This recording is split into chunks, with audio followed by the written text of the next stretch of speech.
I'm going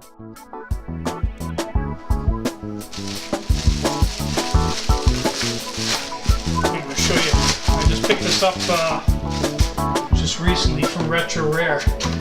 Give me a good price on it too. Yeah, it's been a while since we've done one of these unboxings. Hey guys, what's going on?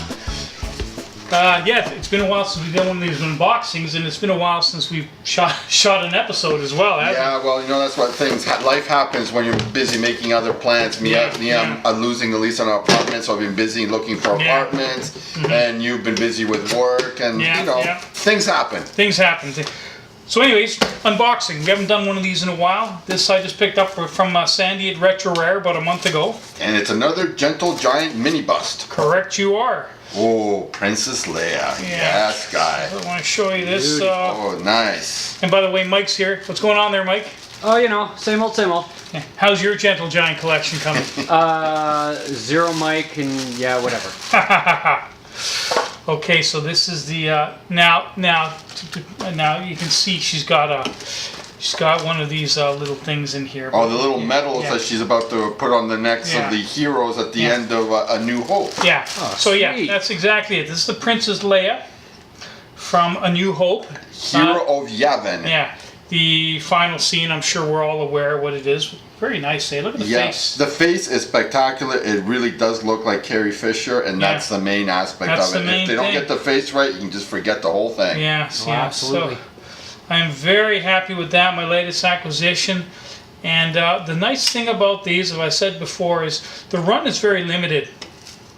And just to show you how limited it is, when I picked up my original Darth Vader Gentle Giant mini bust in 2005, the production run was 20,000 units. Wow, really going back to 2005. 20,000 units. Look at the production run on this one. Wow, 700. Only 7. So yeah, the prices have gone up substantially. They used to be like 50, 60 bucks in the mid 2000s. Now they're up to between 120 and 180 dollars a piece. And those are U.S. prices? Canadian prices. Oh, I don't know what the U.S. price is. But the detail's spectacular. The print run is far lower than it used to be, and I'm super excited about this. I'm really happy about this latest acquisition. I couldn't be happier. So how many Gentle Giant busts does this make, though? I got about half a dozen? No, hell no. I got like at least 12 of them. 12. A dozen mini busts, Gentle Giants? I think so. Yeah. So so that's the latest one. Very happy with it, and yeah, I mean, I really got to stop buying them. They're so expensive, but I just love them. And when Sandy got this one in, I couldn't say no. Yeah, like nachos, man. You open up the bag and you can't have one. Yeah. So so anyways, I just wanted to show you that before we get to the main event here. We've got some really great books to show you tonight, don't we? Yeah. We haven't shot an episode in a while, so we've got a lot of books to go through. That's for sure. So rather than waste any more time, let's just head over there and get set up. What do you think? Thumbs up, man. Let's do it. Paul 12, Mike 0. Okay, so I guess we're going to start off the way we normally do with Jose, and you're going to be starting off again the way we normally do with a new book segment. Is that correct? That is correct. Yeah, these are three of some of my favorite new issues that I've picked up in the last couple of months. So what it basically means is if you're looking for these books, you may still be able to find them at your local comic book shop at cover price or for $1 or $2 more. So without further ado, let's get to the first one here. We have 3 books. The first issue is Teen Titans, issue number 28 from March 2019. This is the Miko Sueyan B cover. Now, the popular Valiant and Marvel Zombies artist Sueyan hits what I think is a very Matina-esque vibe on this Deathstroke variant cover. This is one of those books, in my opinion, that the DC B cover program is all about. Lovely reflection of the Teen Titans charging him on the blade there. Me likey very much. Oh yeah, it's fantastic. Gorgeous. In fact, I missed this book when it came out, and I'm actually kind of sorry that I did. Yeah, it's a very cool cover. So what do you got underneath there? Anything good or what? Let's Yeah, take there's a only look good stuff. inside. Another DCB cover. This is Red Hood Outlaw, issue number 33 from April of 2019. This is the B variant cover. Now, me personally, I'm hit or miss with Lucio Perillo covers, but this one is amazing. For sure. I'm a long-term advocate of many of these DCB covers, and this book definitely hits the bill. I can see Red Hood fans wanting this book for years to come. Dealers saw this one coming, so I don't really expect it to be hard to find, as it was most likely heavily pre-ordered. Yeah. Still a great cover. It's gorgeous. Ready for the next one? Yeah, and the last one there, the Alright. last of the 3 new issues. This is Ooh. the Marvel title here, Age of Conan, Belit #1 for March of 2019. This is the Takeda cover. Now, I'm really digging the expansion of the Conan line. Conan has been a big hit with readers, and we have gotten some of the coolest covers from some heavyweights in the comics game. Now, this issue is no different, as we see the popular artist behind the monstrous title, Sana Takeda, of the extremely successful Image line, bring that monstrous vibe here to the Queen of Belit. I think this cover will resonate with people who dug the series at the very least. Beautiful, intricate, what I would call an Art Nouveau cover with lots of detail. Beautiful cover. For sure, for sure. Gorgeous. And I think what's pretty evident about our new comic book segment is we're not relegated to just buying one title or another. It's basically we're all over the map, and the main consideration is always cover appeal. Cover appeal. And yeah. These ones are no exception for sure, Jose. Those are really, really nice. That's some really fantastic art on the front of those books. Yeah, me likey too. At a decent price point too, as you see, we're not chasing those crazy variants. No, you can No, still be no. able to pick up. These are only a couple of months old. You still be able to pick them up for cover, Cover. or maybe $1 or $2. Yeah, so sure. you're not breaking the bank on any of these 3 books. Yeah. Great way to start, Jose. Thanks for bringing them in. No problem. Okay, so unfortunately, I guess we all missed the last Toronto Comic Book Show, except Except for me. Big Mike. Big Mike was able to get to the Toronto Comic Book Show, and you did pick up a couple gems while you were there. April 28th, I wasn't feeling well. Big mistake, I missed our big breakfast that we usually Yeah. go to. But I got there right for when it opened. I had a limited budget of about $115, and I filled that really quickly. I only went one booth, Yeah? Hagenland? Hagenland. Just wanted up to some visit gems? some friends from my hometown where I was born. And anyway, didn't say hello to anyone else. I was very bleh. Anyway, Phil was there though, wasn't Okay, he? let's talk about the books. Anyway, What's going on anyway. here? What we got? here's my cheapy 70s book. So Man-Thing Volume 2, Number 1, 1979. You know, I paid in US dollars, this would be $7.50. Yeah. Maybe a 2-bagger, given the condition being around about a 9. It's nice. My mistake, I thought it's so similar to the Volume 1, I thought I was picking up Volume 1, but it's Volume 2, and I'm okay with it. It is a different story in there. Yeah. You know, the cover is Bob Wyrick, Wiaceek. Anyway, Yeah. I'm not sure how to pronounce that, but that's the first pick. That's all I got to say. And you paid, well, I'm sorry, was that what you paid, $20 for it? It's $20. It was in a half price bin. So it was $10. $10 or Okay. $7.50 US. Now, I got to be honest, Mike, I picked this, it's a nice book, it looks in good condition. I bought this one off the rack way back in the day. Yeah. And I can see the one thing that is a problem here is the color has faded. It's, It is a it's little like faded, It's like yeah. it's been in front of a window. I was or something. worried about that. I had That no red reference. should be a bright red. It It is should a pop book, you. yeah. Okay. But oh other than my that, God. it's a beautiful book. Yeah, $10. Yeah, and it's definitely vibing off the Volume 1, Issue Yeah. 1 kind of thing. It's a very similar cover with It Man-Thing is. up front and center. But Yeah. you know what? A number one's a number one, $10, right? who cares? You can't go wrong. You can't go wrong for $10. You got something else underneath there? Not yet. Not yet? Unless you want to just do a quick No, pause. it's okay. No, it's cool. It's cool. I thought you were going to show 2 books. So at once. this is Mike's Bargain Con book. Bargain con book. Cool, Yeah. Mike. Nice acquisition. All right. Okay, so we're back to Jose here, and we're going back in time on this segment, aren't we? Bronze Age, dudes. Bronze Age, yeah. Late 70s. So here we're going to be talking about celestial key issues with the Nice. Eternals. Yeah. Now, of course, as we all know, with the recent release of Avengers Endgame, one chapter is closing, and while another begins with the Marvel Cinematic Universe, We don't really know the exact blueprint that's been revealed, but we do know that the Eternals will definitely play some part in the new phase. So, moving forward, let's touch base on the Celestials and their history with the Eternals. Now, the Celestials performed genetic testing on Earth's highest life form, which at the time was apes. The Celestials knew that these primates would eventually evolve into what we are known as humans. Now, testing the versatility of human genes, they created two subspecies of humanity, the Eternals and the Deviants.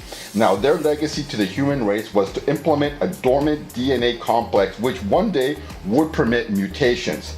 Now, the second celestial trip apparently happened roughly 25,000 years ago. Now, this was to evaluate what had transpired since their first visit.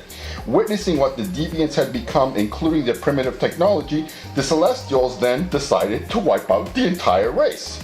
Yeah, now, so this is where Thanos comes into play. Now, think of the Deviants as physical mutants and the Eternals as genetic perfection. Now, it's assumed that these mutations programmed within the DNA of Deviants pre-extinction also were in the Eternals. Now, this would cause them to mutate potentially and become Deviants. Okay, so what you say? Well, as the Eternals race became more and more powerful, it caused a civil war and they split into different factions across the universe. That's why you see some on Earth and also some on Titan, the home of Thanos. Now, Thanos was born with the physical appearance of a mutant among Eternals. He is a full Eternal with the Deviant gene. That's why he is so much more powerful than the other Eternals. Yeah. That's also why he looks the way he does, as he is a hybrid among his own people. Phew. So, now let's move on to what we really all want. Comic issues of relevance with the Celestials. Now, there have been many different types of Celestials over the years throughout history, but they all hold a specific duty when they visit planets. As one group in unison, they are as powerful as an entity. So, without further ado, let's get to the first issue, which is the Eternals, issue number 2 from August of 1976. This one has the first appearance of Ajax and has the first appearance of the Celestials as a group. Now, Nice. this issue obviously is also the first appearance of Arisheim the Judge. He is the leader of the Celestial host, and he's second in authority only to the One Above All. He judges the worthiness of species influenced by the Celestials, deciding which planets and its species will continue to live. Now, this is a recent pickup from Retro Rare from Sandy, and actually I paid up for it. $70 Canadian at the time, which is something, a little under $50 US with current exchange rates. Good looking book, though. It is a good looking book. gorgeous. It's about a VF Yeah. plus, 885, something along those lines. The 40th Overstreet price breakdowns for the 8, 9, and 9.2 splits are 15, 22, and 28. But again, we have to look at that with some kind of, grain of salt there. It's from the 48th guide, which is a year old almost now, Yeah. and now it's pricing from the previous year. As we all know, the Eternals have blown up when it was announced a few months ago that there's an Eternals movie in production as we speak. Oh, for sure. Lucked out on the number one. So therefore, the price on these things have jumped. The number one issue has gone through the roof, and all the other issues that had significance or key issues have also popped. For sure, So yeah. let's get to the second one there. The second one is the Eternals, issue number 4 from October of '76. Nice. This one has the first appearance of Ganemnon the Gatherer, Nice. who is the Celestial that is sent out to find various plant, animal, and humanoid specimens for experimentation, and he reports to the Celestial's data collector. Now, these other issues, the 8, 9, and 9.2 splits, are all $8, $10, and $10, $12. I picked this one at Toronto Comic Book Show. I picked it up for $15 Canadian, so it's not a bad price point on that one. Nice. Okay, moving on to the next book. Wait. How about the grade? What would you say? What would you say that This is? one's slightly lower, maybe a 7.5. Yeah, Something yeah. not quite VF, but approaching it, something along those lines. I was gonna If I say- remember correctly, I picked this up from Million Comics, which he's usually got lower or mid-grade stuff. For sure, but yeah. It looked pretty good. I think it'll look better if it's pressed and put in a Mylar bag. That's why it might look a little Sure. worse than it Yeah, does here on camera. Okay, what else? Okay, next one. The next one I'll talk about, I actually don't have, but that's never stopped me. I should mention that the next one for a first appearance is the Eternals issue number 7, which has the Terrafall the Surveyor first appearance. And that one, that host specializes in surveying the landscape. He's one of the few Celestials that actually explore the planet. Yeah. My last issue here is a 2-4. It's Celestials issue number 9 from March of 77. This has got 2 first appearances. The first appearance is for Nezar the Calculator. His sole duty is to examine and catalog all data brought to him by others and to produce findings for Erisheim the Judge. Nice. It also has the first appearance of Oneg the Prober. Yeah, he's a Celestial that apparently specializes in probing. During the Celestial's first trip to Earth, Oneg is the one who engineered the X gene in early humans. Now, the whole cosmic universe is just now starting to get recognition that it deserves. It was a fantastic thing. I've always brought out the interest in me for all the cosmic stuff there. And Jack Kirby the King was truly ahead of its time. Wonderful covers, wonderful stories, and a great cosmic saga. These are first issues to look out for while they're still relatively inexpensive. I have a quick question for you. The number 4, is that the first cover appearance of Cersei? It's the first cover appearance of Cersei. Her first appearance is in issue number 3. Yeah, that's what I thought. Okay. Yep, that is correct. And that one was also popped big time. Big time. Big Yeah. time. Yeah, Cersei is going to be one of the main leading players in the movie. And there has been talks that people like Angelina Jolie is actually interested in playing the role. So we will shall see what happens with that. We haven't seen her in a while, have Yeah, we? no, yeah, but yeah, she's definitely out there, and that would be a major coup for Marvel if they could get a big A-list Yeah. actress to join the project. That could put Absolutely. some lube under those wheels so Yeah, things yeah. get rolling. So Yeah. these are good books to pick up. I mean, the whole run I think was 19 issues. So if Yeah. you're really interested in picking up the whole thing, you're not going to be having hundreds of issues to go through. Yeah. Well, you got some decent little keys there and some nice Kirby artwork, so you can't really go wrong, can you? No, you can't. Love it, love it. Great books, Jose. Thanks for bringing them in. Hoy hoy. Okay, now next up is Big Mike taking us back in time with a real nice Silver Age Wonder Woman. Wow, nice book, Mike. Another TCB acquisition? Absolutely. Comic Book Show time? Absolutely. Absolutely. This is volume 1, obviously. Number 171 from July 1967. I give this, looking at it, about a fine. Yeah, or 6.0. Or something slightly higher. It's got a few spine ticks, but it's a very clean book. Well, I just see a little bit of rubbing, a little bit, very little. Yeah. But, yeah, there. So I know that's what, again, Ross, Andrew, Yeah, cover know, artists for a lot of the Wonder Womans of that time, yeah. I'm battling for all these Wonder Womans, and this kind of fills in like this was the missing piece of about 5 or 6 books in a row. Yeah. That it's really nice to see when you go through my collection. Bang, bang, bang! It's all there. Oh, beautiful. Oh, I know. Very happy. I know Love what you're the talking cover. about. Yeah, the cover is fantastic. It's a great cover. I mean, it seems to have a lot of these ones where she's fighting some underwater fish monster. Yeah. I have a really cool one where she's fighting this kind of yellow sea dragon. And you've seen the one where she's in the net that Yeah. I've shown, and Yeah, We're almost expecting Aquaman to come out. Yeah, help I her, know, you know? exactly. You think, Give her where, a the hell's, hand. where the hell's Aquaman and all Yeah. this? Yeah, no, it's a great cover. It's funny there, the demon manfish. Yeah, it's a very cool cover. I can't say anything that other than I wish I had it. Yeah. I don't have this particular issue, and that's saying something because I did quite a big run there between issues 100 and 200. I picked up about 35, 40 Yeah. issues almost. And you know me, I'm a key guy, but I mean, I just went into Wonder Woman Overdrive and I picked up all the best covers in the best condition that I could find. And there's quite a good few covers.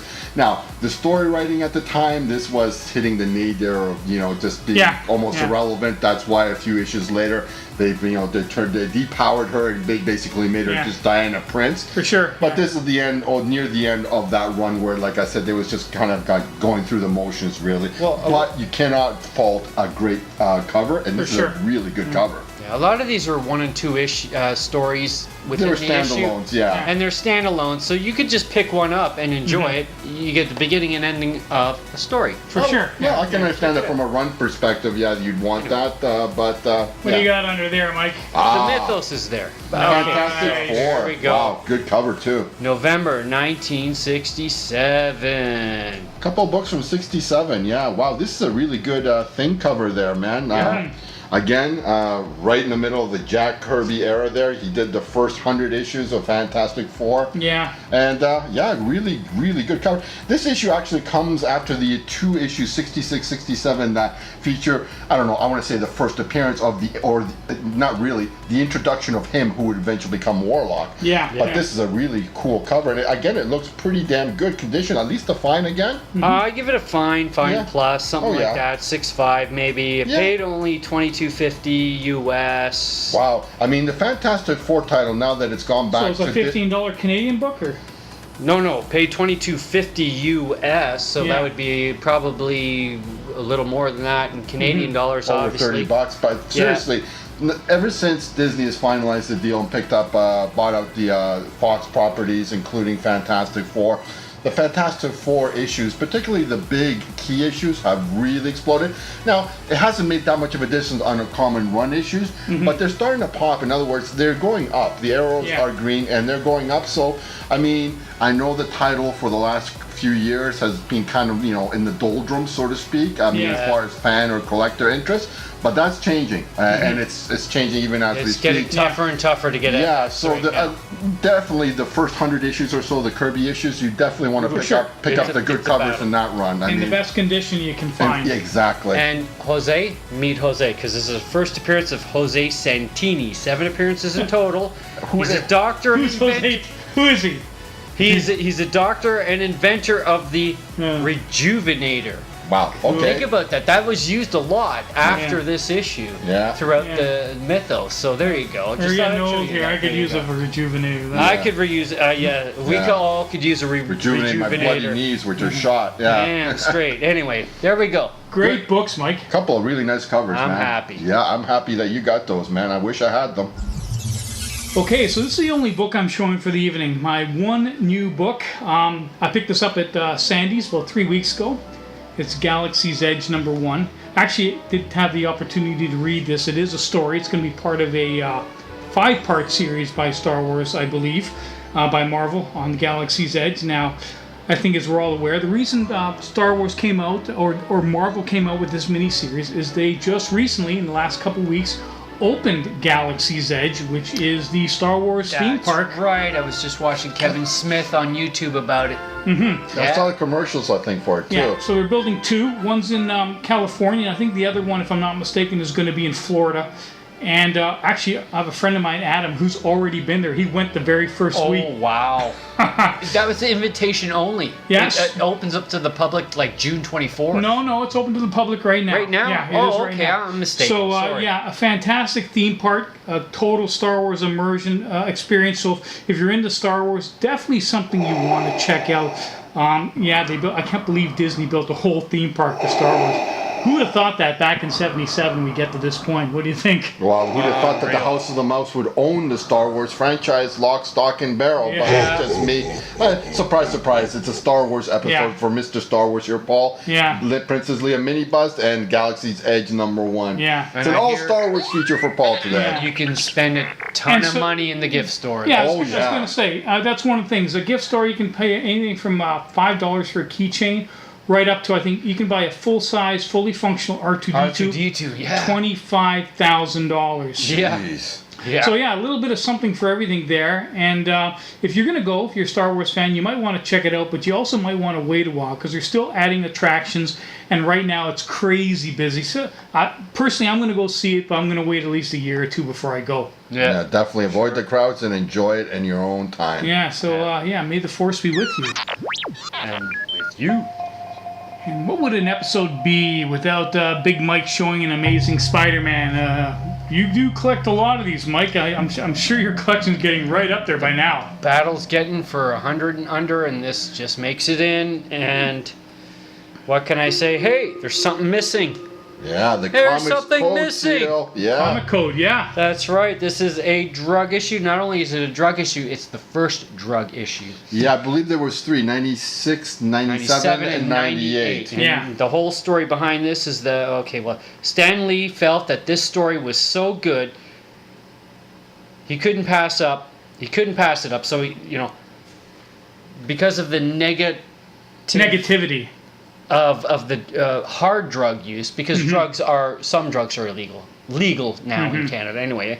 So that he went against the Karma Code Authority and published the books anyway, which actually led to the loosening up of the authority, Restrictions. which actually made a lot better storytelling from there on forward. It allowed right? them to get back full kind of steam into the horror genre. And then you got the horror stuff coming Yeah. back, but Yeah. also when you see some of the like people getting killed and stuff like that in the 90s or 80s and 90s, like it was a big push from this 1971, May 1971. Anyway, I give this about a fine. Yeah, I'd agree with that. This from was- the cover. Mid- You see lower 60 grade. there, it was in a half price. Yeah, yeah. So you got it for $30 Canadian? Got a $30 Canadian. Wow, I give that $22.50 US. Most popular title in comics, Spider-Man, along there with Batman. I mean, Go you check. can't go wrong. $30 Canadian. Yeah. You do the current exchange rate, man. You Yeah. kind of stole that Oh, book, yeah. even at a fine grade. Wow. Well, that's a collector dealer dude. I always hit him Okay, up yeah. because he always has these little clippings. Serious, this is about a fifth appearance, sixth appearance of Green Goblin's. More than that, it's a drug issue, and he didn't even put Well, that it on always there. helps when you got Well, I one don't of his think main it nemesis. it doesn't get the notoriety that the Green Arrow, Green Lantern drug issues Well, get, I mean, but definitely when you're part coming of up against comic the book history. That's for comic sure. book code. It Yeah. should because it's historical. Well, You in know? all truth be told, the DC covers were more harder edge. And one, yeah. you got Speedy And- literally shooting up, and the other one, the big syringe. the And big that- syringe is the centerpiece of the cover. So Yeah. and those are code approved, which is strange. Yeah, So it's the yeah. content inside the book that is Yeah. what the code was really Yeah, against. yeah. But do we really need somebody putting a little type says a Green Goblin appearance when you got a cameo of him in the lower corner? I mean, It's right there. It's right there, man. Yeah, You know, yeah, I know. You think? I know. Anyways, cover is actually a few people: Gil Kane, John Romita, and Mori Kuromoto. So yeah, I mean that's pretty much the whole story. 96, 97, 98. I'll probably pick up the other two eventually. I'm very happy to get that at a steal. It was in a half-price bin. 30 Collector bones. dealer. I love hitting that guy up. I always hit him first before anybody else. I've gotten so many nice books, and this happens to be one of them. hey man, Spider-Man 1 to 100, probably the most collected run in comics, man. So you can't go wrong buying any of these issues, and when you get them at a good price, it's no problem. It's a no-brainer. No-brainer. No-brainer. Chipping away. Great book, Mike. Thanks for bringing it in. Yes, yes.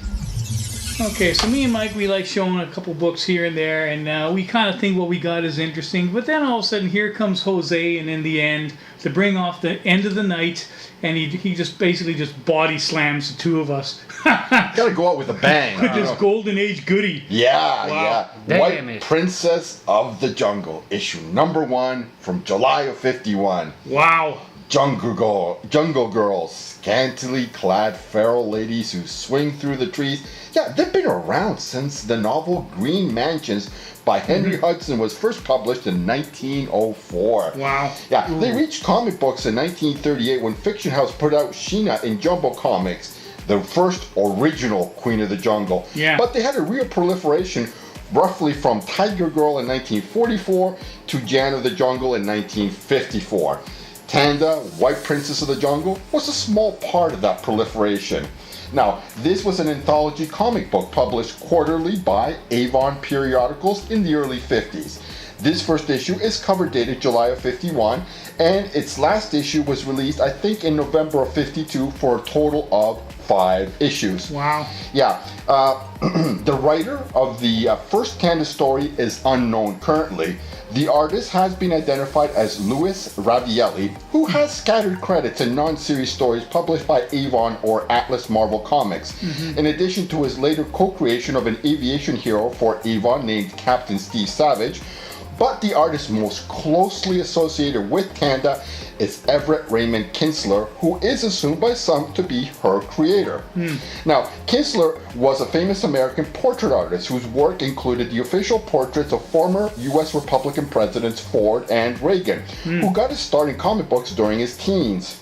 Now, for Tanda, he drew the covers of the first 3 issues as well as content illustrations on the inside front covers, and he also drew several actual stories in those issues. Issue number 1 contains the origins of Tanda, the White Princess of the Jungle of the title. Now, apparently her life is devoted to preserving the peace and beauty of the jungle, confronting men up to no good, dickering with hostile, superstitious tribesmen, and exposing the deceits of bone-rattling witch doctors. Other characters who share Tanda's book include the Blue Gorilla, Courage, White Hunter, Jack Barnum, and special guest Sheena, the original Queen of the Jungle. Now, keeping in mind that copies in a near mint condition will command prices well in excess of $1,000 US, I guess I stepped up on these raw good 2.0 copy at $175 Canadian, which with current exchange rates is about $107, $108 US. Currently on eBay, there are 7 copies in similar great condition, asking from about $89 US for about 2.0 copies to $175 US in 3.5 4.0 grade raw. The comic book realm has a fair market value for a good 2.0 copy at $70 US, which is just under $100 currently with current exchange rates. There are currently only 6 Blue Label certified CGC copies in the census, with the highest grade being a VF 8.0 copy, which sold back in September of 2018. The 48th Overstreet price guide shows $69, $138, $207, $442, and $759 and $1,075 US as the 2, 4, 6, 8, 9, and 9.2 grade splits for this issue. Very nice. Yes, I mean, I never thought I'd buy a 2.0 book, but it's got heavy wear on the spine. It's got a little niggle there near the top spine. You can see where When you get it's it back pulling, where the this, staples are. this old, Jose, I mean, what are you gonna? But what do you Beggars want? can't be choosers. Yeah. And I would Exactly. not be able to afford probably a fine plus copy or like that. We're talking several hundred, so you know what? You know the oldest debate, better to have any Something copy than no copy at all, right? Yeah, and it's Better low grade than no grade. Exactly, that's the exactly. saying, And you yes. know what? You can't use the same kind of system that you do for more modern books. sure. I mean, No. you know, Golden Age books, I mean, they're far and few in between. Yeah. And like I They're said, current survivors. exchange rates, you're losing almost 40 cents on the dollar. So when I looked at that price and did the calculations, I thought, you know what? It's within Not a ball bad range. price, It's yeah. not a bad price. A little over $100 US for this copy. Yeah, I'm doing okay on that. Now, I'm wondering, and I doubt you can answer this, but I'll ask the question anyways. Avon Publishing, I wonder if it's the same company that does the Avon cosmetic products, being that it is a female character. Yeah, I don't think they're connected, but yeah, this is obviously my first Avon periodicals. Yeah, they I'd were be one of the other really publishers hard that to kind of went away with the kind of like the restrictions of the code and stuff like that. Yeah, so They did- probably no relation. Yeah, no relation, but they Might have had quite a been few. pre- And also to point out, like I said, some of these books they use really, really cheap pulp newsprint stuff like that. Sure. And so, Oh, yeah. I mean, the condition's going to be even rougher because I mean, it's going to naturally deteriorate whether they're taken care of or not. So you're right. Any copy is better than no copy. You know me, I'm a Yeah. good girl kind of collector. One more for the collection. Oh, for sure, Absolutely. for sure. Well, I can't think of any better way to end the episode than on a beautiful Golden Age book like that, Jose. And again, thank you very much for bringing it in. I really should pick up at least 1 or 2 myself. So you're not totally destroying, kicking my ass, but you certainly are, that's for sure. Yeah, guys, Mike, fantastic books. Thanks for bringing your stuff in. As always, I hope you guys liked the episode. And if you did, leave a comment because we love reading them. And yeah, I know we don't get these episodes up as often as we used to, but we're not going anywhere. We're still making them. Trust us on that one. And guys, we will see you all next time. Hoi hoi, happy collecting. Special guest Mike. Yes, yes.